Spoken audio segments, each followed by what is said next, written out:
Hello everyone, I'm David Brown and we're here at the Midwest Ag Expo at Gordyville, USA, just east of Rantoul on US 136. And we're speaking with Gary Mankey. Hello Gary, good to see you again this year. Good morning, good seeing you again, Dave. Got a great show. Tell me about the show. First of all, let's talk about your organization. A merger's taking place. Tell me about that. Yes, last year, just before the show opened, actually in January of 2016, we merged with another sister association, which was based out of Memphis, Tennessee, and they were called the Southeastern Association. So geniusly, we came up with a new name of Midwest Southeastern Equipment Dealers Association. So we've been together now for going on about 13 months, and we cover, instead of a 2-state area, we're now covering 12 states throughout the Midwest and southeastern part of the United States. I'm sure that keeps you quite busy. I'm not looking for anything else to do for the time being, but it's been very good for us, I think, for both organizations. One of the nice things about it, I mean, the dealers still get the services that they provide, and a lot of members who are actually participating in this show were involved in that merge, and then they proved it to make us stronger as we go down the road. And I think one of the things about that is also for myself, it kind of put a little different variance on the agriculture industry. You know, we do things a little differently on the East Coast than we would do in the Midwest, different type of products, different type of dealers. But, you know, we're still out there serving our members to get them the best we can for them to run their organization and their business. And speaking of servicing your members, this show highlights a lot of great show products each and every year.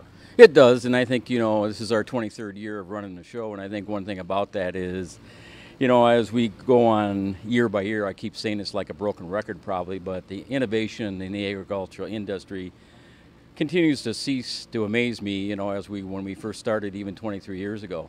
I mean, some of the products that are here on display were not even, they were probably in the R&D department at that time, and, you know, now they've been brought out, and who knows what even the path as we go down the road even farther. Well, drones, for instance, that's really taken off in the last couple of years. True, and I think one of the things is the technology is the agriculture producer, everything is to benefit them, to give them more information. And sometimes I hear some of the producers say, well, how do I understand all this stuff, you know, and it's really kind of a challenge. I mean, it's a different, they maybe not have to work as hard physically as they did one time in their life, but it's the mental part that I think they spend more attention to and how to make their operation better as they head down the road. So when they come to this show, they're going to see how many vendors? Well, this year we have about 180 vendors, a little over 180, and we probably, when I do my math on it, we have represent over about 450 different product lines. And they're going to be able to be up close, face-to-face with the reps from these different companies to be able to talk about their needs. And best of all, it's free. Very true. I mean, we're in a 144,000 square foot exhibit space all on one level. And so you can walk up and down and see anything you want. And I think one of the things, as we were talking a little bit earlier, a second ago, about, you know, my members, one of the things that they've had to adjust to in this cycle of innovation is really that they're kind of a education learning center, that their staff had to be better trained and really how to educate the consumer. So I think, you know, that's a benefit that you see that's brought out here at the show. And so when they come to the show today or tomorrow, they're going to be able to talk to these vendors. And how does an organization, let's say one of the equipment manufacturers that are here today and tomorrow, how do they become a member of your organization? Well, basically, they just fill out an application. You know, quite honestly, there are certain criteria that you have to be a member of the association. You have to have, you know, a major line or a short line in being in the agriculture industry. You know, our benefit is really that type of a member, along with the outdoor power, light industrial dealer that we serve out throughout those geographical area. I don't expect you to have all the vendors memorized, but give me an example of some of the different types of businesses they'll see here. Oh, you can see everything. I mean, just looking around here, we have the old, what we call, you know, implement of husbandries, you know, which is all the agriculture equipment. You got your tractors, you got your combines, you have your financial institutions, you have your seed companies, you have your construction companies, you have your labs, you know, that come in here. You have some drones. You have anything, you know, that quite honestly goes back into that takes a run an agriculture producer out there.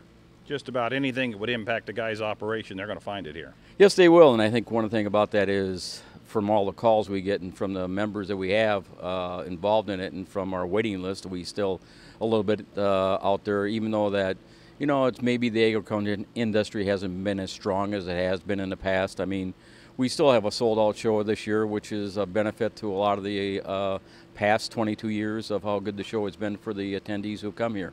And it goes in cycles, Gary. We've known that. You've been doing this 23 years. You know it goes in cycles. Definitely, and I mean, you know, as we all know, there's good and bad.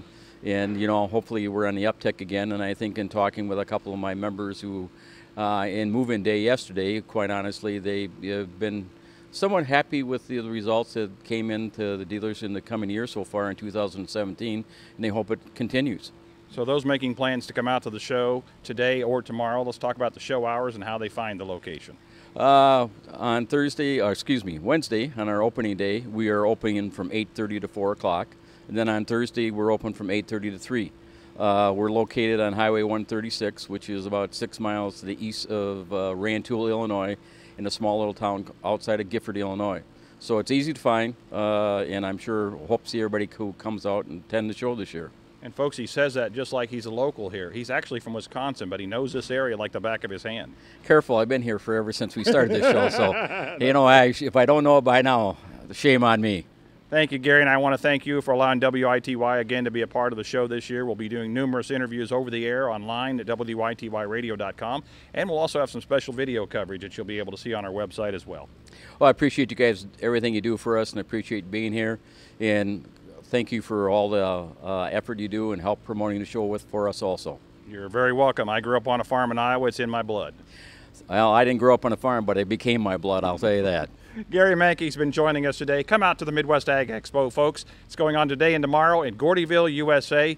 Stay tuned to WITY and online at WITY Radio for more information.